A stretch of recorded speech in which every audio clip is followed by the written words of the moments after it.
Hello guys, welcome to this new video. So आज की इस वीडियो में हम डिस्कस करने वाले हैं चैप्टर नंबर 3 जिसका नाम है the GDP and GBA delusions. तो गाइस आज हम इस चैप्टर को स्टार्ट करेंगे, पूरा डिटेल में स्टडी करेंगे क्या है इस चीज़ में। और लास्ट की हमने 2 वीडियोस पहले से बना के रखी हैं, आप जाके प्लेलिस्ट में उनको देख सकते हैं। आज के इस चैप्टर में हम जो है साथ में इस चैप्टर को डिस्कस करेंगे। साथ में मैं आपको एक बात जो हमेशा हर एक वीडियो में बोलती हूँ वो ये है कि आपको अगर आपके पास बुक नहीं है तो बुक को परचेज कर लो, बुक आपको कहीं से भी मिल जाएगी। तो चलिए वीडियो को स्टार्ट करते हैं। तो चलो चैप्टर स्टार्ट करने वाले हैं। जीडीपी को हमने लास्ट चैप्टर में स्टडी कर लिया था और इस चैप्टर में अब जीबीए डिल्यूजन को पढ़ेंगे। तो चलिए चैप्टर को स्टार्ट करते हैं। तो देखो आपकी बुक में फर्स्ट टॉपिक है the fascination for gross domestic product. चलिए समझते हैं इस पैराग्राफ में क्या लिखा है। देखो बहुत सी कंट्रीज है ना हमारे वर्ल्ड की, वो जीडीपी को यूज़ करती हैं अपनी इकोनॉमी के को मेज़र करने के लिए, ठीक है। तो अगर हम पहले वाले कॉन्सेप्ट को देखें, लास्ट चैप्टर में मैंने आपको डिस्कस करवाया था आउटपुट। क्या होता है output? Monetary value of all the final goods and services produced in A domestic produce in an economy in a given period of time, ठीक है। तो वो क्या था? आउटपुट था, ठीक है। जहाँ पे भी हम मॉनेटरी वैल्यू को देखते हैं, लेकिन हमारा जो आउटपुट की डेफिनेशन है उसमें हमारे पास 2 तरीके के आउटपुट हमें देखने को मिलते हैं। एक हमारा होता है फैक्टर कास्ट, दूसरा हमारा होता है मार्केट प्राइस। अब फैक्टर कास्ट और मार्केट प्राइस में क्या डिफरेंस है, चलो उसको समझते हैं, ठीक है। यहाँ पे देखो फैक्टर कास्ट क्या है। फैक्टर कास्ट का मतलब होता है इनकम जो कि फैक्टर्स ऑफ प्रोडक्शन के लिए हम देखते हैं, ठीक है। Income for the factors of production. मान लो हमारी कोई फैक्ट्री थी, ठीक है, उसमें हमारा जितना भी खर्च आया ना किसी भी प्रोडक्ट को बनाने के लिए वो हमारी फैक्टर कास्ट होगी। मतलब जितना भी हमारा खर्चा आएगा उस प्रोडक्ट को बनाने के लिए, जैसे हमारा फैक्टर्स में हमने क्या क्या पढ़ा था, लैंड, लेबर, कैपिटल, एंटरप्रेन्योर, ठीक है। तो इनका चारों का जितना भी खर्चा आएगा ना हमारे, वो हमारा फैक्टर कास्ट कहलाएगा, ठीक है। उसके बाद हमने और क्या पढ़ा था? मार्केट प्राइस, ठीक है। तो मार्केट प्राइस क्या होता है? मार्केट प्राइस वो होता है जो प्राइस हम गुड्स एंड सर्विसेज के लिए मार्केट में पे करते हैं। मार्केट में देखो जब उस फैक्ट्री में कोई गुड बना, अब गुड उस फैक्ट्री से बन के, मान लो ये फैक्ट्री है आपकी, ठीक है, गुड इस फैक्ट्री से बनकर आपका मार्केट में आएगा, ये आपका मार्केट है। तो इसको आने तक यहाँ पे कुछ टैक्सेस वगैरह उस पर इम्पोज किए जाएंगे और जो टैक्सेस उस पर इम्पोज किए जाएंगे वो हमारा मार्केट प्राइस होगा, ठीक है। तो अगर हम देखें तो हमारे पास ना यहाँ पे 2 चीज़ें हैं, एक तो सब्सिडी है, दूसरा तो हमारे पास टैक्स है। अब सब्सिडी और टैक्स क्या होते हैं इनको समझते हैं ज़रा, ठीक है। अब देखो सब्सिडी जो है आपका एक ऐसा बेनिफिट होता है, ठीक है। सब्सिडी क्या है? सब्सिडी एक ऐसा बेनिफिट है जो एक इंडिविजुअल, बिजनेस या इंस्टीट्यूशन को दिया जाता है गवर्नमेंट के द्वारा, ठीक है। हमारी जो सब्सिडी है वो डायरेक्ट भी हो सकती है, इनडायरेक्ट भी हो सकती है। डायरेक्ट यानी कि आपको क्या करना पड़ेगा, आपको जो है कैश पेमेंट के तौर पे भी वो आपको मिल सकती है, या फिर टैक्स ब्रेक, ठीक है। आपको मान लो कुछ कैश पे करना था, उसमें थोड़ा रिलीफ मिल जाएगा, या तो आपको टैक्स ब्रेक्स हो जाएंगी, ठीक है। तो ये हमारा क्या है? सब्सिडी है।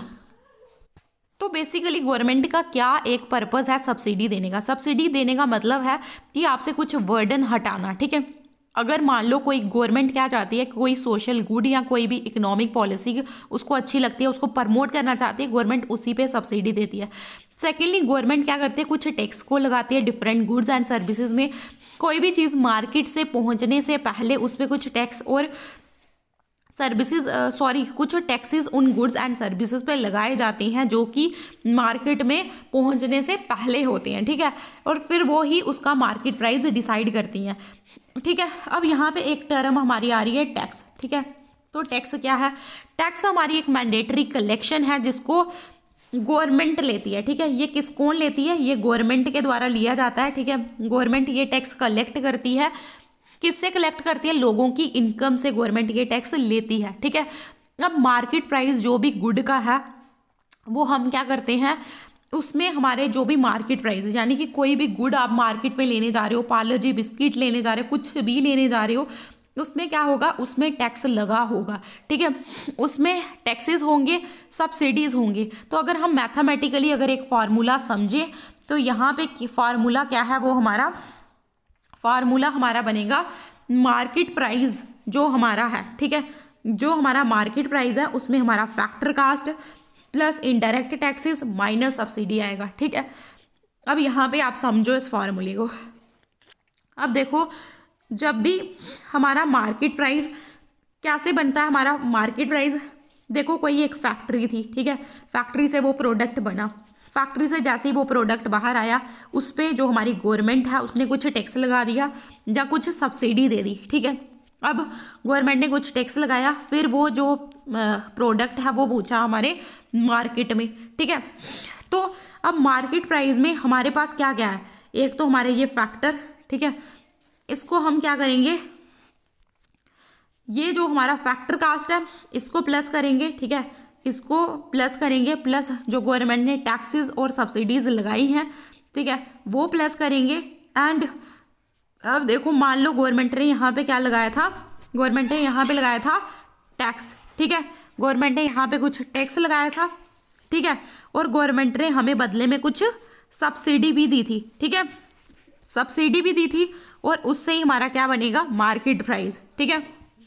यानी कि हमारा जो मार्केट प्राइस है उसमें हमारे फैक्टर कास्ट प्लस गवर्नमेंट ने कितने टैक्सेस लगाए, ठीक है, और गवर्नमेंट ने कितनी हमें सब्सिडी प्रोवाइड की, वो हमारा है मार्केट प्राइस, ठीक है।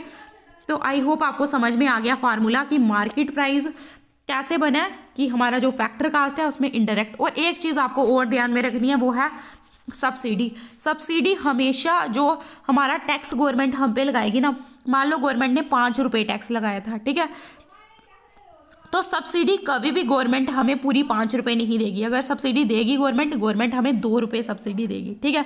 यानी कि अगर हम देखेंगे तो ये हमारा अगर टैक्स था, ठीक है, ये हमारा टैक्स था और ये हमारी सब्सिडी थी, 2 रुपये हमारी सब्सिडी थी और 5 रुपये हमारा टैक्स था, तो टैक्स हमेशा जो है क्या होगा, टैक्स हमेशा जो है हमारा ज़्यादा होगा और सब्सिडी हमेशा हमारी कम होगी, ठीक है। टैक्स हमेशा हमारा ज़्यादा होगा और सब्सिडी हमेशा हमारी कम होगी, ठीक है। तो ये आपको समझ में आ गई होगी बात, यहाँ पे थोड़ा सा वो हो जाता है बट कोई बात नहीं।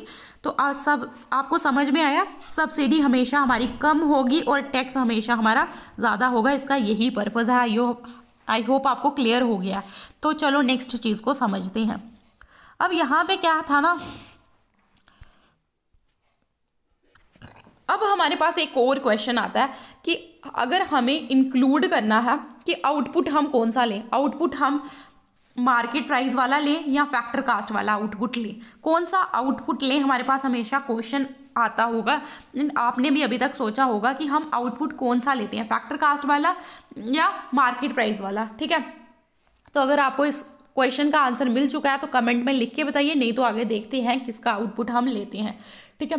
बोलते हैं यहाँ पे हमारे मन में एक ही क्वेश्चन आता है कि हम जो मॉनेटरी वैल्यू आउटपुट में लेते हैं वो हमें कौन सी लेनी चाहिए, मार्केट प्राइस की या फैक्टर कास्ट की। तो हमारे सिंपली सेंस यानी कि कॉमन सेंस क्या बोलता है कि जब भी हम टैक्स जो है इकॉनमी में बढ़ा देंगे, ठीक है, तो हम जो है हमारा आउटपुट जो है इंक्रीज हो जाएगा मार्केट प्राइस में। बट अगर ऐसा इंक्रीज मार्केट प्राइस में होगा तो इससे क्या होगा, इकॉनमी की प्रोडक्शन जो है वो इंक्रीज नहीं होगी, ठीक है। यानी कि पैराग्राफ का मतलब क्या है कि देखो, अगर आपके फैक्टर कास्ट में आपकी टोटल कास्ट लगी है 5 रुपये, ठीक है, फैक्टर कास्ट, और मार्केट में आपका जो कोई चीज़ है वो 10 रुपये में बिक रही है, ठीक है। मान लो आपका पार्लर जी बिस्किट है, वो कितने में बिक रहा है, 10 रुपये में, ठीक है। अब फैक्टर कास्ट हमारी कितनी थी, फैक्टर कास्ट हमारी आ गई थी 5 रुपये। कितनी आ गई थी हमारी फैक्टर कास्ट, 5 रुपये, ठीक है। तो अब फैक्टर कास्ट हमारी 5 रुपये ही है, लेकिन मार्केट प्राइस हमारा 10 रुपये है। तो हमें यहाँ से क्या लग रहा है, हमें मार्केट प्राइस को देख के लग रहा है कि नहीं, हमने इकॉनमी में ना कितना प्रोडक्शन किया, इकॉनमी में मान लो ये 5 रुपये का ना पार्लर जी बिस्किट लेके आ रहे थे हम फैक्ट्री से, लेकिन यहाँ पे मार्केट प्राइस में वो बिस्किट 10 रुपये का है पार्लर जी वाला। जब हमें लग रहा है कि यहाँ पे 2 बिस्किट प्रोड्यूस हुए हैं, बट ऐसा हुआ नहीं है, क्योंकि एक ही बिस्किट प्रोड्यूस हुआ है, मार्केट में जाके उसका प्राइस जो है वो 10 रुपये हो गया है। तो यानी कि इसमें जो टैक्स, इसमें हमारा जो टैक्स है प्लस इसमें हमारी जो सब्सिडी है वो लग चुकी है, जिसकी वजह से हमें उसका प्राइस 10 रुपये दिख रहा है।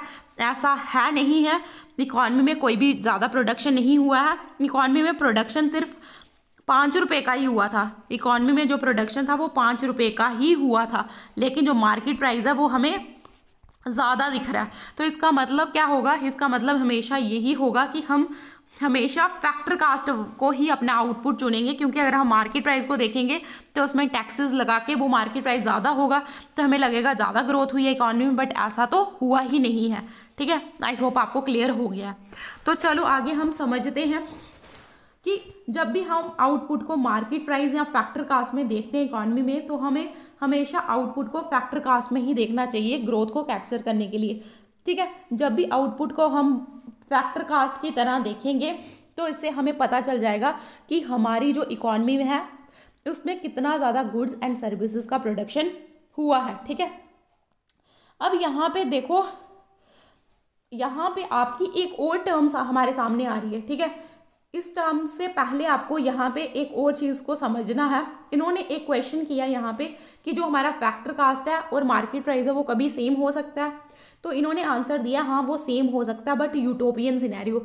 यूटोपियन होता है जो कभी सच ना हो, जहाँ पे आपका टैक्सेस और आपकी सब्सिडीज इक्वल होंगी। मान लो हमने पीछे पढ़ के आ गए हैं कि हमारा जो सब्सिडीज़ है वो हमेशा कम होगी और टैक्स हमेशा जो है वो ज़्यादा होगा, वो कभी भी इक्वल नहीं होंगे। ठीक है, तो अब यहाँ पे इन्होंने बोला है यूटोपियन सिनेरियो में जहाँ पे हमारा टैक्स जो है वो बिल्कुल सब्सिडी के बराबर होगा, वहीं पे हमारा जो फैक्टर कास्ट जो है वो मार्केट प्राइस के इक्वल रहेगा। ठीक है, मार्केट प्राइस जो है वो फैक्टर कास्ट के इक्वल रहेगा, जहाँ पे हमारा टैक्स और सब्सिडी जो है वो बराबर होगा। ठीक है, ये चीज़ इन्होंने कहने की कोशिश की है यहाँ पे। अब देखो यहाँ पे एक और टर्म हमारे सामने आ रही है, दैट इज़ इन्फ्लेशन। अब इन्फ्लेशन के अगर हम देखेंगे ना इन्फ्लेशन को, तो इन्फ्लेशन हम ऑलरेडी जो है नेक्स्ट चैप्टर में, जो आपका चैप्टर नंबर कोई है जहाँ पे हम पूरा इन्फ्लेशन डिटेल में पढ़ने वाले हैं, बट अभी के लिए आप इन्फ्लेशन इतना पढ़ो। इन्फ्लेशन का मतलब क्या होता है? जब हमारे जो इंक्रीज है, ओवरऑल इंक्रीज हो जाता है गुड्स एंड सर्विसेज के प्राइसेस में, that is over our inflation. ठीक है, यानी कि देखो यहाँ पे एक एग्जांपल दी हुई है, मतलब जब हमारा जो है गुड्स एंड सर्विसेज का प्राइस ओवरऑल इंक्रीज हो जाता है उसको हम इन्फ्लेशन बोलते हैं। इसका मतलब जो आपकी करेंसी पावर है वो डिक्रीज हो जाती है। अब करेंसी पावर डिक्रीज हो जाती है, इसको समझना बहुत ध्यान से क्योंकि इंपॉर्टेंट कॉन्सेप्ट है। अब देखो आपको क्या समझना है यहाँ पे कि आपने 10 रुपये के आप ना आज 1 kg टमाटो खरीद रहे हो। ठीक है, 10 रुपये के 1 किलो आप टमाटर खरीद रहे हो, और आप क्या करते हो, आप टोटल 1 साल के बाद या फिर कुछ दिनों के बाद आपको वही टमाटर जो है वो रुपीज़ 100 रुपये के 1 kg मिलते हैं। ठीक है, ये चीज़ आपको समझ में आई कि आज वो आपको 10 रुपये के 1 kg मिल रहे हैं और कल आपको 100 रुपये का 1 kg टमाटर मिल रहा है। तो आपकी यहाँ पे जो करेंसी पावर है, देखना अब समझना इस चीज़ को, जो करेंसी पावर है वो डिक्रीज़ हुई या नहीं हुई, क्योंकि आप 10 रुपये के ले रहे थे तो आपके पास एक 10 रुपये का जो नोट था जिसपे 10 रुपये लिया था आप वो दे रहे थे और सिर्फ 1 kg टमाटर को खरीद ले जा रहे थे। लेकिन जब आपके टमाटर की वैल्यू हुई 100 रुपया, ठीक है, जब आपके टमाटर 100 रुपये के हो गए, ठीक है, अब यहाँ पर जब आपके जो टमाटर हैं वो 100 रुपये के हो गए, 1 मिनट, अब आपके जब टमाटर 100 रुपये के हो गए तो अब आपको कितने नोट देने पड़ेंगे? 10 वाले जो हैं आपको 10 नोट देने पड़ेंगे। ठीक है, 10 रुपये वाले आपको 10 नोट जो हैं वो देने पड़ेंगे, तभी आप लोग 1 kg टमाटर को अफोर्ड कर सकते हो। इसका मतलब आपकी जो 10 रुपये की जो करेंसी पावर थी, ठीक है, जो 10 रुपये की करेंसी पावर थी पहले आपके पास, वो आप 10 रुपये के पहले खरीद रहे थे, अब आपको 10 नोट देने पड़ेंगे फिर ही आप खरीद पाओगे। यानी कि पहले एक 10 रुपये का नोट पावरफुल था, अब वो नोट जो है वो पावरफुल नहीं रहा, अब उसको लेके आपको 10 नोट और लेने पड़ेंगे, तभी आप लोग उसका जो है इन्फ्लेशन वो मैनेज कर पाओगे। ठीक है, तो आई होप आपको समझ में आ गया है क्या मैं बोलने की कोशिश कर रही हूँ, कि यही कि यहाँ पे आप पहले 10 रुपये के खरीद पा रहे थे, अब आप क्या कर सकते हो, अब आपको उन्हीं 10 नोट लेकर जाना होगा, तभी आप जो है उतने टमाटोज को खरीद सकते हो। यही मेरा कहने का मतलब है कि अब जो ये 10 रुपये का जो नोट है उसकी पावर डिक्रीज हो गई है। ठीक है, ये आपको समझ में आ गया आई होप। तो चलिए नेक्स्ट टॉपिक को स्टार्ट करते हैं। अब हमारे पास एक और टॉपिक आ गया है, that is GDP deflator tool. ठीक है, जीडीपी डिफ्लेटर टूल में हम समझते हैं जहाँ पे इकॉनमी में देखो, यहाँ पे क्या लिखा है कि let us take a scenario, यहाँ पे इकॉनमी में 10% का इन्फ्लेशन हमें देखने को मिला। इसका मतलब जो हमारी फैक्टर कास्ट है वो भी बढ़ गई है, बट हमें जो है रियलिटी में दिख रहा है कि कोई फिजिकली इंक्रीज नहीं हुआ है प्रोडक्शन में। लेकिन अगर हम देखेंगे तो इन्फ्लेशन से हमें लग रहा है कि बहुत ज़्यादा जो है प्रोडक्शन हो चुका है। यानी कि अगर पहले हमें 300 रुपये के जूते जो थे वो मिल रहे थे, अभी वो जूते जो हैं 600 रुपये के मिल गए हैं। अगर हम देखेंगे तो हमें लगेगा यहाँ पे 2 जूतों की प्रोडक्शन हो गई है, लेकिन महंगाई की वजह से एक जो जूतों का जो पेयर है वो 600 में चला गया है। तो प्रोडक्शन यहाँ पे जो प्रोडक्शन है, जहाँ पे जो प्रोडक्शन है वो बिल्कुल नहीं हुआ है, बट हमें लग रहा है प्रोडक्शन हुआ है। तो यही होता है कि हमें इकॉनमी में लगता है कि प्रोडक्शन हुआ है, तभी हम मार्केट प्राइस को नहीं ले रहे हैं, क्योंकि हमें लग रहा है प्रोडक्शन हुआ है, बट रियल में प्रोडक्शन नहीं हुआ होता है। ये इन्फ्लेशन की वजह से, ये इन्फ्लेशन का इम्पैक्ट है जो ऐसा कुछ हमें दिखा रहा होता है। ठीक है, अब देखो यहाँ पे हमने एक टूल को समझेंगे, जीडीपी डिफ्लेटर टूल। ये क्या है आइए समझते हैं हम। अब यहाँ पे क्या होता है, जीडीपी डिफ्लेटर टूल हमें आउटपुट देता है फैक्टर कास्ट का in terms of constant prices. अब कांस्टेंट प्राइसेस को समझो। जीडीपी डिफ्लेटर टूल में हम हमेशा क्या करते हैं कि जो आउटपुट होता है, कांस्टेंट प्राइस क्या होता है हमारा, कांस्टेंट प्राइस वो प्राइस होता है जो हमारा उस चीज़ का है। ठीक है, जो हुआ करता था, इन्फ्लेशन की वजह से जो इम्पैक्ट हुआ है उसको हम नहीं देखते। मान लो हमारे वो जूतों की जोड़ियाँ 300 रुपये की ही मिला करती थी। ठीक है, तो देखो यहाँ पे क्या लिखा है कि what why does N adjustment matter. जो आउटपुट है ना, हम इसमें हमेशा क्या करते हैं, इन्फ्लेशन के लिए इसको एडजस्ट करते हैं। ठीक है, अब हम बोलते हैं कि एक स्पेसिफिक ईयर में जो इन्फ्लेशन था वो 10% हुआ था एंड आउटपुट ग्रोथ भी उस समय 10% हुई है, लेकिन क्या इकॉनमी में कोई प्रोडक्शन हुआ है? ये सिनेरियो हमें बताता है जबकि आउटपुट हमारा वो इंक्रीज नहीं हुआ था, बल्कि हमारे क्या इंक्रीज हुए थे, प्राइजेस इंक्रीज हुए थे, जिससे लग रहा था आउटपुट ग्रोथ जो है वो इंक्रीज हुई है, लेकिन हुआ क्या था, प्राइस इंक्रीज हुए थे।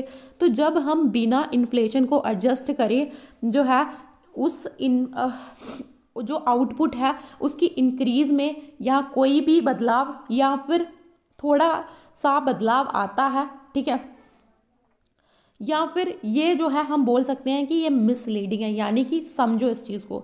तब यहाँ पे जब हम ना, यहाँ पे आपके सीधे सीधे सिंपल 2 कॉन्सेप्ट आते हैं, ज़्यादा इसको घुमाना नहीं है, आपको मैं सीधा सिंपल बताती हूँ कि आपके 2 कॉन्सेप्ट आते हैं। एक है आपका रियल ग्रोथ, एक है आपका नॉमिनल ग्रोथ। ठीक है, रियल ग्रोथ में क्या होता है, रियल ग्रोथ में आप यहाँ पे जो इन्फ्लेशन है, ठीक है, उसको एडजस्ट नहीं करते हो। यहाँ पे इन्फ्लेशन का जो है आप जो है इन्फ्लेशन को यहाँ पे इंक्लूड नहीं करते हो, और आप क्या करते हो, जहाँ पे रियली देखते हो ग्रोथ कितना हुआ है। जैसे मैंने आपको जूतों का एग्जांपल दिया कि हमें लग रहा था कि जूते जो है 600 रुपया हमें मिल रहा था, कि 600 रुपया जूतों का प्राइस हो गया था। ठीक है, लेकिन हमें लग रहा था पहले 300 रुपये में मिल रहे थे, अभी 600 के 2 जूतों की जोड़ियाँ मिलेंगी, पर ऐसा नहीं था, क्योंकि 600 जो था वो एक जूते के लिए पे करना पड़ रहा था। तो रियल ग्रोथ में हम इन्फ्लेशन को साइड कर देते हैं और देखते हैं रियली में कितना ग्रोथ हुआ है।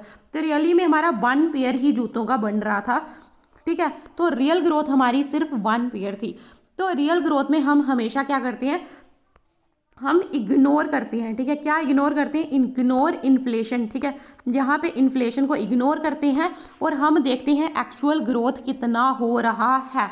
ठीक है, बल्कि जब हम नॉमिनल जीडीपी की बात करें तो नॉमिनल जीडीपी में हम इन्फ्लेशन को भी इंक्लूड कर लेते हैं, प्लस इन्फ्लेशन को के साथ साथ इन्फ्लेशन को इंक्लूड करके हम देखते हैं कितना। तो जो हमारा 600 था ना, वो हमारा था नॉमिनल ग्रोथ, और जो हमारा 300 था वो था हमारा रियल ग्रोथ या फिर कांस्टेंट ईयर का प्राइस। ठीक है, कांस्टेंट ईयर होता है मतलब कांस्टेंट प्राइजेस होते हैं जो कि प्राइजेस चेंज नहीं हैं, ठीक है। और नॉमिनल प्राइजेस वो होते हैं जिनको हम इन्फ्लेशन के लिए कहीं ना कहीं उनकी वजह से जो है वो इन्फ्लेशन हो रहा है, ठीक है। कहीं ना कहीं आपको नॉमिनल एंड रियल ग्रोथ का मतलब समझ में आया होगा। रियल ग्रोथ होती है एक्चुअल ग्रोथ, हम यहाँ पे देखेंगे बेस ईयर के अकॉर्डिंग जो भी हमारा बेस ईयर होगा, नॉमिनल ग्रोथ में हम इन्फ्लेशन को इंक्लूड कर लेंगे, ठीक है। तो यहाँ पे रियल ग्रोथ की डेफिनेशन भी दी है कि रियल ग्रोथ वो ग्रोथ होती है जिसको हम इन्फ्लेशन के लिए एडजस्ट करते हैं, और नॉमिनल ग्रोथ वो होती है जिसको हम इन्फ्लेशन के लिए एडजस्ट नहीं करते हैं। तो नॉमिनल ग्रोथ में हम बेसिकली जो करंट प्राइजेज है वो देखते हैं, ठीक है। जो करंट प्राइजेस क्या चल रहे हैं वो नॉमिनल ग्रोथ में देखा जाता है, ठीक है। और यहाँ पे जो रियल ग्रोथ में प्राइजेस है वो कांस्टेंट प्राइजेस हैं, ठीक है। तो वो हम रियल ग्रोथ में देखते हैं, ठीक है। तो अगर हम देखें तो जो ग्रोथ है, अगर हमें समझना हो कि आउटपुट कितना इंक्रीज बढ़ा कम है, कितना हमारा ग्रोथ हुआ है, तो वो हम कहाँ से देखेंगे, वो हम देखेंगे रियल ग्रोथ से। तो जो वर्ड ग्रोथ है इंडियन कॉन्टेक्स्ट में, इसमें क्या होता है, कहीं ना कहीं जो है इंक्रीज होता है जीडीपी का एट दी फैक्टर कास्ट, ठीक है। अब देखो यहाँ पे ना एक बॉडी का नाम है जो आप जल्दी से जल्दी कवर करेंगे हम। बॉडी का नाम है एनएसओ, ठीक है। अब एनएसओ क्या है, नेशनल स्टैटिकल ऑफिस। 2019 से ही हमने क्या किया है, सेंट्रल स्टैटिकल ऑफिस को क्या कर दिया था, अपनी एक ऑर्गेनाइजेशन है जिसका नाम है नेशनल सैंपल सर्वे ऑर्गेनाइजेशन, उसके साथ मर्ज कर लिया था। आज के टाइम पे हमारे पास है national statistical office. National statistical office जो है वो एक सेंट्रल स्टैटिकल एजेंसी है गवर्नमेंट की, जिसको हमने स्टैटिकल सर्विस एक्ट 1980 के अंदर बनाया था। और वेरी वेरी इंपॉर्टेंट जो चीज़ है कि कौन सी मिनिस्ट्री के अंदर ये आता है, तो ये आता है ministry of statics and programme implementation के अंदर। और ये कहीं ना कहीं वेरी इंपॉर्टेंट है, ये हमें जो है बहुत इन्फॉर्मेशन प्रोवाइड करता है गवर्नमेंट की एंड अदर यूज़र्स की, ठीक है। ये जो है कहीं ना कहीं कलेक्टिंग, कंपाइलिंग और स्टैटिकल जो भी इंफॉर्मेशन है उसको जो है कंपाइल करने में हेल्प करता है, ठीक है। तो ये हमारा नेशनल स्टैटिकल ऑफिस हुआ, ठीक है, जो कि बहुत इंपॉर्टेंट है। 2 पॉइंट जो है, एक तो सेंट्रल स्टैटिकल एजेंसी है, दूसरी तो ये ministry of statics and programme implementation के अंदर आती है, ठीक है। उसके बाद यहाँ पे एक पैराग्राफ लिखा हुआ है जो आप पढ़िएगा, ये इजीली आपको समझ में आ जाएगा, काफ़ी आसान है। हम इम्पॉर्टेंट चीज़ जो आगे है वो पढ़ते हैं, ठीक है, जो कि हमारी एक ग्रॉस वैल्यू आइडेंटिटी है। सबसे पहले कमेटी की जो है सजेशन है, एक एडवाइजरी कमेटी बिठाई गई थी 2021 में, ठीक है। और इस कमेटी ने क्या बोला था, इस कमेटी ने बोला कि 2021 को आप अपना बेस ईयर लेके चलिए। लेकिन यहाँ पे क्या हुआ, अभी तक भी हमने सेंट्रल गवर्नमेंट ने अभी तक इस बेस ईयर को नहीं माना है, ठीक है। पहले 2015 से पहले हमने हमारा जो बेस ईयर हुआ करता था वो 2004-05 था, लेकिन आज के टाइम पे हमारा जो बेस ईयर है वो 2011-12 है। और इस कमेटी ने प्रपोज किया है कि हमें 2021 को बेस ईयर ले लेना चाहिए, लेकिन अभी तक भी कोई डिसीजन इस पर हमने नहीं लिया है। उसके बाद आता है हमारी एक और term, that is gross value added, ठीक है। 2015 में इंडिया ने कुछ सिग्निफिकेंट चेंजेस करने की कोशिश की अपने नेशनल अकाउंट्स में। इन्होंने कोशिश की कि हम एक United nation system of national accounts बनाएंगे। 2008 में ये कोशिश की थी कि हम पूरा कंपाइल कर लेंगे, पूरे जो इंटरनेशनल लेवल पे ना एक कन्फर्मिटी लाने की कोशिश करेंगे। तो एसएन क्या है, सिस्टम ऑफ नेशनल अकाउंट्स एक इंटरनेशनली एग्रीड स्टैंडर्ड सेट का रिकमेंडेशन है, जिसमें इन्होंने देखा था कि कैसे हम अपनी जो इकोनॉमिक एक्टिविटी है उसको कंपाइल करेंगे। यहाँ पे कोहेरेंट, कंसिस्टेंट और integrated set of macro economic accounts को देखने की कोशिश की गई थी, ठीक है। तो ये चीज़ हुई। फिर उसके बाद है हमारा ग्रॉस वैल्यू एडिड। क्या होता है gross value added? Gross value added एक ऐसी वैल्यू होती है जो कहीं ना कहीं प्रोड्यूसर्स जो हैं वो गुड्स एंड सर्विसेज के साथ ऐड करते हैं। जब भी हम कोई भी चीज़ को सेल करते हैं, कोई भी वार्स को सेल करते हैं, तो प्रोड्यूसर की इनकम उसकी कॉस्ट से ज़्यादा होती है। जो डिफरेंस होता है दोनों के बीच में वो हम देखते हैं। अब देखो ग्रॉस वैल्यू एडिड अगर हम देखें तो क्या है, फॉर एग्जाम्पल एक आपकी बुक में ही एग्जाम्पल है, एक ब्यूरर है, जैसे एक किंग फिशर है, उन्होंने बार्ले, हॉप्स, जीस्ट को जो है वाई किया और इसको एक अल्ट्रा स्ट्रॉन्ग किंग फिशर बीर में तब्दील करके कुछ जो है ये एक बीर बनाई, जिसको इन्होंने क्या किया, सेल किया, ठीक है, बेचा, ठीक है। बट उन्होंने जो है जितना इनके इंग्रेडिएंट्स पड़े थे ना जितने पैसों के, उससे इन्होंने ज़्यादा का बेचा, ठीक है। तो इन्होंने यहाँ पे आपको अब सिंपली मैं यहाँ पे समझाऊँ, ठीक है, ऐसे तो कोई चीज़ समझ में आने वाली नहीं है। तो यहाँ पे आप सिंपली अगर समझो तो हमारा ग्रॉस वैल्यू एडिड क्या है, ग्रॉस वैल्यू एडिड में हमेशा हम क्या करते हैं, जो हमारी वैल्यू है उसको देखते हैं कि कितनी वैल्यू इसमें ऐड हुई है। मान लो हमारे पास कोई 5 रुपये की चीज़ थी, ठीक है, उसमें हमने 2 रुपये लगाए और वो हमने मार्केट में 7 रुपये की बेची, ठीक है। तो जो हमारी ये 2 रुपये है, ये हमारी जो है ये वैल्यू ऐड हुई है, और 5 रुपये जो हमारे कॉस्ट थे इंग्रेडिएंट के, तो यही है हमारा ग्रॉस वैल्यू एडिड, ठीक है। ये 2 रुपये है, यही हमारा ग्रॉस वैल्यू एडिड, ठीक है। तो कहानी खत्म, आपको समझ में आ गया क्या है ग्रॉस वैल्यू एडिड, ठीक है।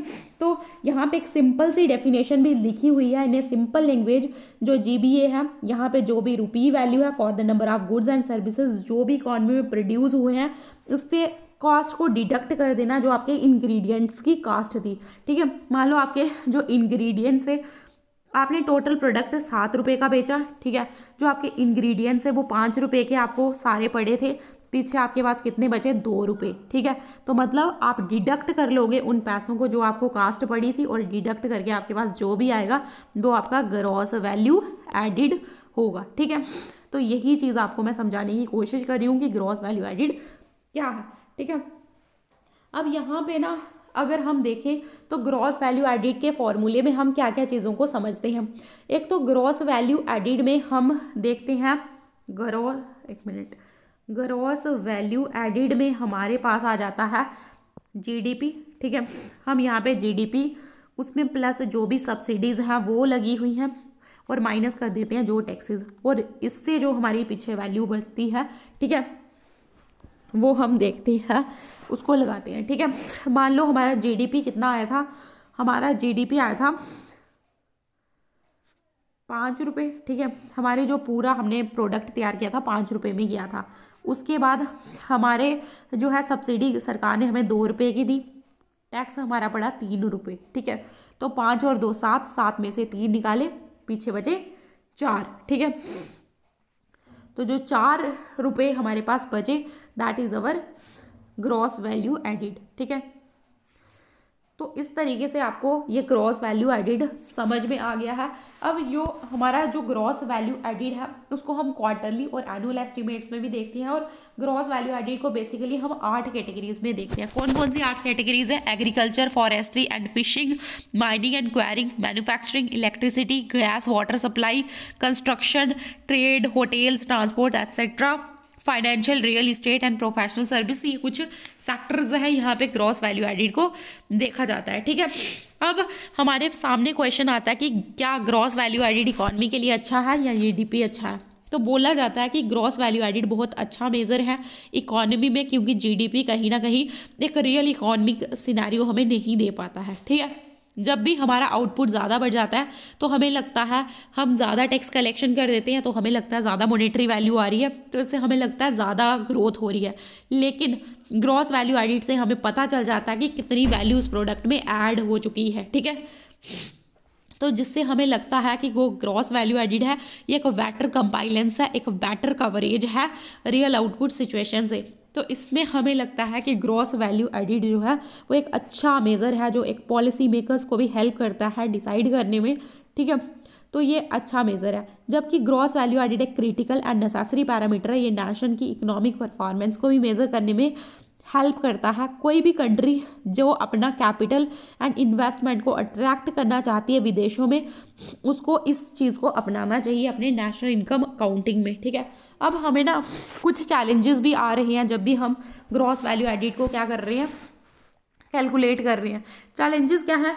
सबसे पहला चैलेंजेस, ग्रॉस वैल्यू एडिड में हमें चाहिए डेटा। तो कभी कभी जो हमारा डेटे की एक्यूरेसी होती है ना, वो इतनी ज़्यादा नहीं होती है, तो यही एक मेजर चैलेंज है। और साथ में दूसरा जो ग्रॉस वैल्यू एडिड है वो हमें एक स्टैंडर्ड ऑफ लिविंग को समझने में हेल्प नहीं करता, एक मेज़र नहीं है जो कि हमें बताएगा कि ऐसा स्टैंडर्ड ऑफ मेजर लिविंग है लोगों का, ठीक है। तो अब हम स्टैंडर्ड ऑफ लिविंग को देखने के लिए हमने एक चीज़ तैयार की थी जो हम आगे समझते हैं, ठीक है। अब आगे क्या है, gross value sorry, growth and happiness. क्या है ग्रोथ एंड हैप्पीनेस? देखो, हाई ग्रोथ ना ये एक जंत्र है जो कि बहुत ही एम्बिशियस लीडर का, जब हाई ग्रोथ हो रही है तो लग रहा है अच्छा है सब कुछ, ठीक है, बट हाई ग्रोथ से हम ये नहीं पता लगा पा रहे हैं कि लोग कैसे हैं, लोग खुश हैं या नहीं है, लोगों को सेटिस्फैक्शन है या नहीं है। तो अगर एक नेशन चाहता है कि वो डायरेक्टली अपने लोगों के वेलबींग को मेजर करे तो वो कैसे करेगा? तो इसके लिए हमने एक ग्रॉस नेशनल हैप्पीनेस लेके आए थे और ऐसा अटैम्प्ट ये सबसे पहले भूटान में किया गया था और भूटान के किंग है जिनका नाम है जिग्मी सिंघवी वांगचुक। अगर प्रोनाउंसिएशन जो है मुझे अब पता नहीं है इस वर्ड की क्या प्रोनाउंसिएशन है, तो आप इसको करेक्ट भी कर सकते हो अपने अकॉर्डिंग, ठीक है। अब ओनली रिसेंटली प्रॉस्पेरिटी को कनेक्ट किया गया है, ठीक है।